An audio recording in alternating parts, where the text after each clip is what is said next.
Good afternoon, everyone. This is day 5 of the Trump Republican shutdown of the Department of Homeland Security. Why are we in this moment? It's because Republicans have decided that they would rather shut down FEMA, shut down TSA, and shut down the Coast Guard than get ICE under control. The American people know that ICE needs to be reined in.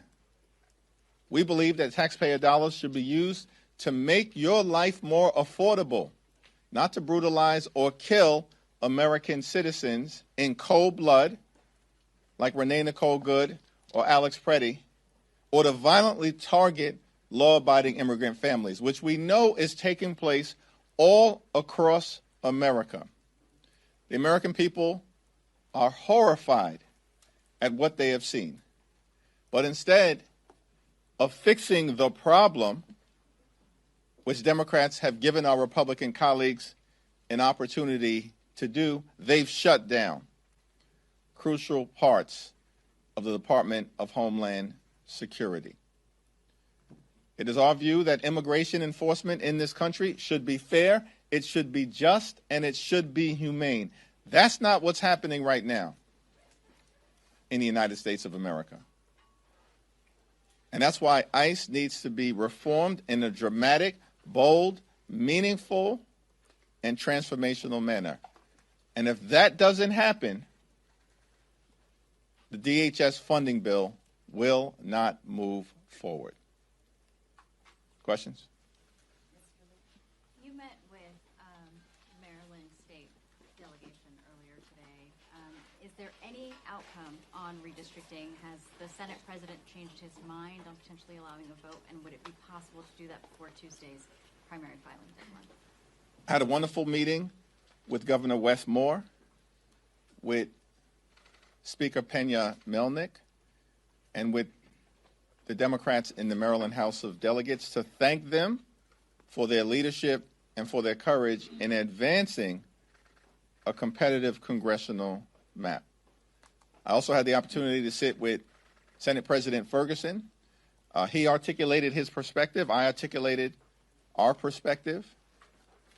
And it's our view, and I believe this is the view that has been clearly and decisively shared by Governor Wes Moore, that the best course of action at this moment is to allow an up or down vote in the Maryland State Senate so that we have an opportunity to move forward in a transparent way and see where things will land.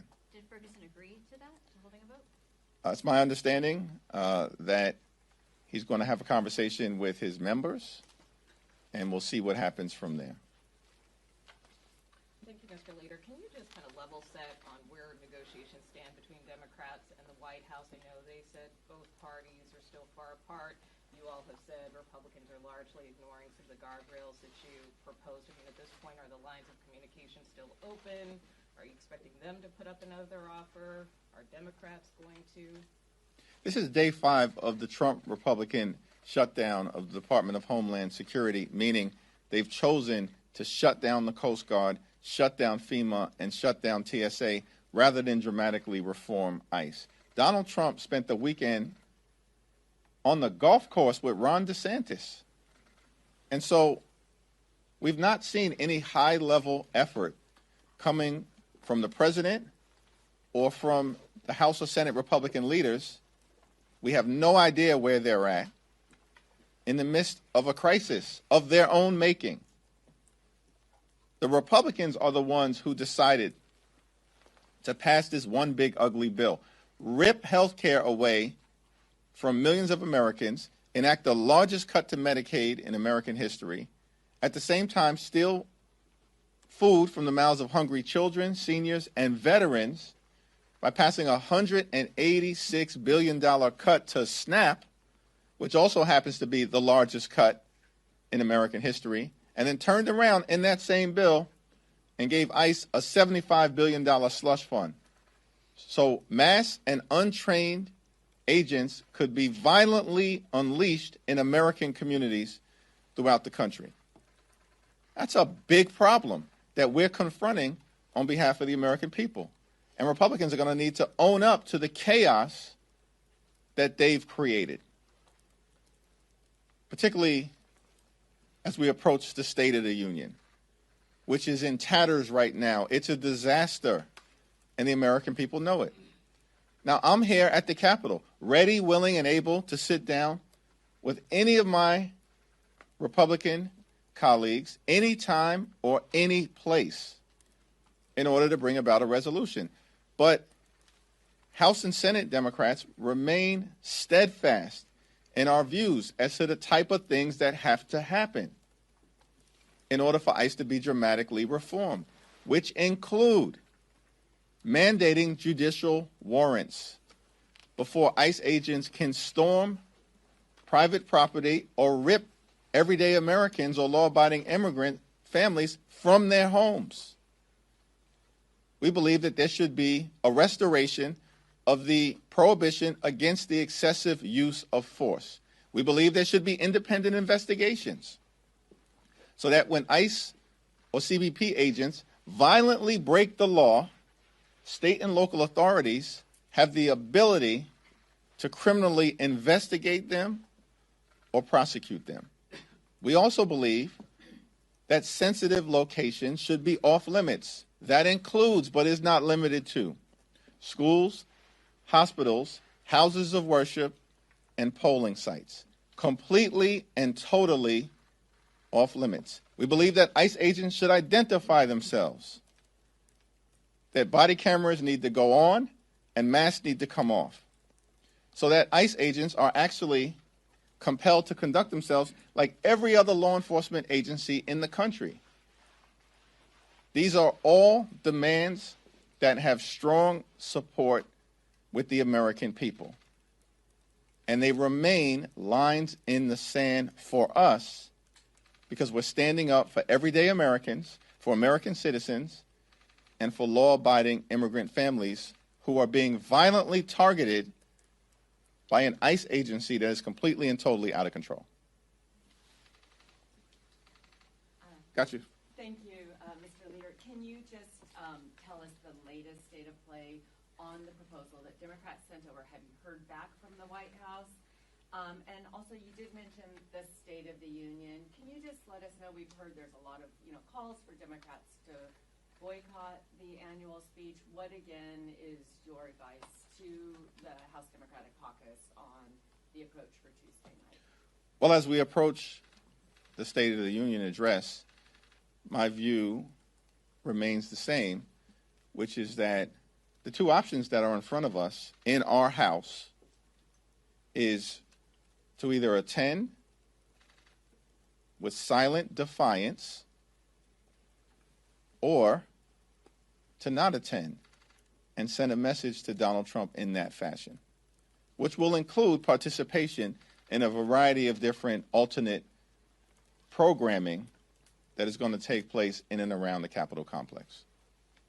And then the state of play on the proposal that Well, in terms of the state of play on the current proposal, we've responded. We've reiterated our perspective on the types of things that are absolutely necessary in order for a DHS funding bill to move forward, all anchored in this principle that ICE needs to conduct itself like every other law enforcement agency in the country and stop using taxpayer dollars to brutalize the American people. And the ball is back in the court of the White House because they have our most recent response, and we await reaction from them.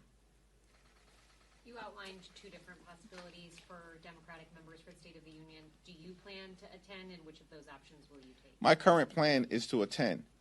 We're not going to Donald Trump's house.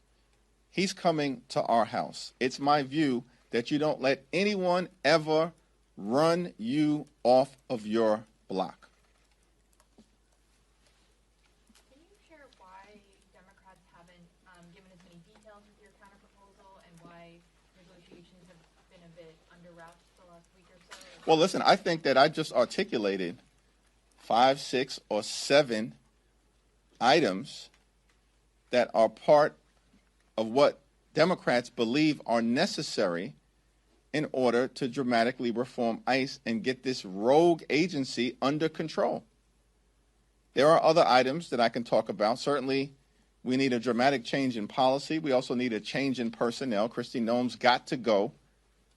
Why she's still around when Alex Preddy was killed in cold blood on January 24th is beyond me. It sends a message that these Republicans are not serious about doing the types of things necessary to rein ICE in. We believe there should be a prohibition against racial profiling, ethnic profiling, and language profiling. That's not the American way. That's the Trump way. And we don't think that should be allowed in the United States of America. So we're going to continue to forcefully make our case to the public, as well as to our colleagues on the other side of the aisle, in terms of what is necessary to end the violence, end the brutality, end the assault funded by taxpayer dollars on American citizens and law-abiding immigrant families. Thanks. Second round. Mr. Jeffries, do you have any thoughts on Congressman Tony Gonzalez, who reportedly had an affair with an aide who died by suicide last year? I'm unfamiliar with the details of that situation, so I have no further comment. Quickly on affordability, there's a deadline tomorrow for the Treasury Department to define what institutional investors are in the order banning them from buying up single-family homes. Do you have any thoughts on what you think that should look like, or any other ideas how to make housing more affordable, more available in America? Yeah, housing costs in the United States of America are completely and totally out of control, and Republicans have made the situation worse, in part by their inaction. These extremists spent all of 2024 promising to lower the high cost of living. In fact, Donald Trump said it would happen on day one. And the real state of the economy right now is that housing costs haven't gone down, they've gone up. And Donald Trump has done nothing about it. We have to legislate in this space. Yet, the Republican priority has been anchored around ripping health care away from the American people, as opposed to actually trying to make life more affordable in housing, in health care, in child care, in terms of utility bills, and of course as it relates to groceries and goods, where because of Donald Trump's reckless tariffs, the Trump tariffs, the price of groceries and goods in the United States of America is going up, and the Trump tariffs are causing everyday Americans to pay thousands of dollars more in additional expenses per year. We all understand that in order to get housing costs under control here in this country, we need to build more housing that is affordable to working class Americans, middle class Americans, and everyday Americans. Because right now, the demand for housing that is affordable to everyday Americans is here, and it greatly exceeds the supply. And so we have to bring that into balance. And we said from day one of this presidency that we will work with any one of our colleagues on the other side of the aisle if they're actually committed to driving down housing costs or costs for everyday Americans. But they decided to take a my way or the highway approach to jam this one big ugly bill down the throats of the American people. And that's why the American people now, across the board, understand Republican policies have failed. They failed on the economy. They failed on lowering costs. They failed on housing costs. They failed on health care. They're failing on immigration enforcement. They are a complete and total failure. It's one of the reasons why they're losing elections all across the United States of America and why they're trying to gerrymander the national congressional map, which we have forcefully pushed back against and will not allow to happen. Congresswoman Valerie Foushee is facing a primary challenge from Nita Alam. She's backed by Bernie Sanders. Can you comment on that primary, which is coming up in just a couple weeks in North Carolina? I strongly support the Congresswoman, as is the case with the Congressional Black Caucus and many of her colleagues that have served with Val for the last several years. He's a tremendous member of Congress, very thoughtful, very studious, very serious, and very forceful in advocating on behalf of her constituents and pushing back against Donald Trump's extremism. For us in the House, primaries are a way of life. That's just the reality. You know, the framers decided that the House would be the institution that is closest to the American people, to reflect the hopes, the dreams, the aspirations, the fears, the concerns, the anxieties, the life experiences, and in the words of the framers, the passions of the people. And one of the ways in which they effectuated that dynamic is to give the House a 2-year term. And so every 2 years, we have to go back to the people to make an argument to persuade them to renew our 2-year employment contract. That's just a way of life. It must be nice to have a 6-year term.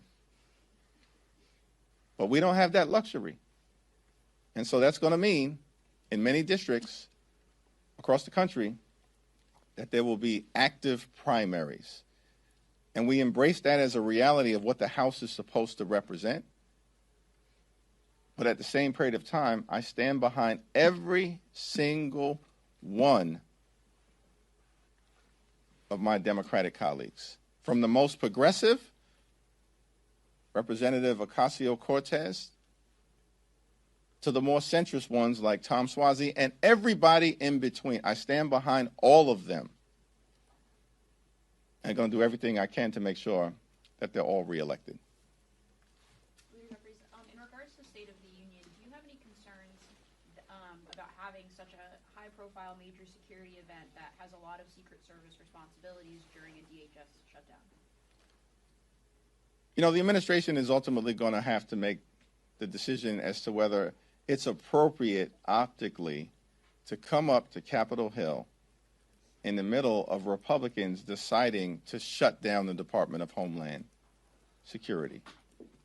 At this particular point in time, with House Republicans barely in the majority and narrowly holding on with great desperation, the invitation to a State of the Union address, of course, is extended by Speaker Mike Johnson. And so we'll see what happens over the next couple of days. But it is somewhat challenging beyond the security situation that Donald Trump is going to come up to Capitol Hill when we know the real state of the economy is failing, the real state of health care failing, the real state of immigration enforcement failing.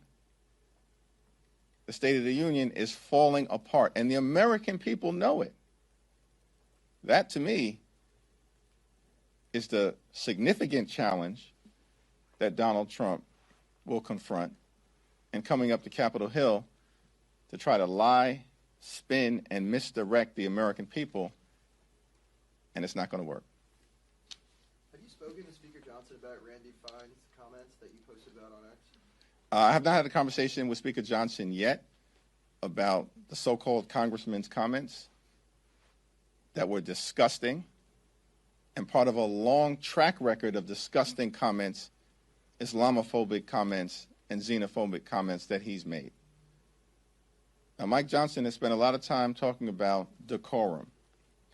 Get your members under control, because if you don't, we will. Thank you, everyone.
Heavily. Download now.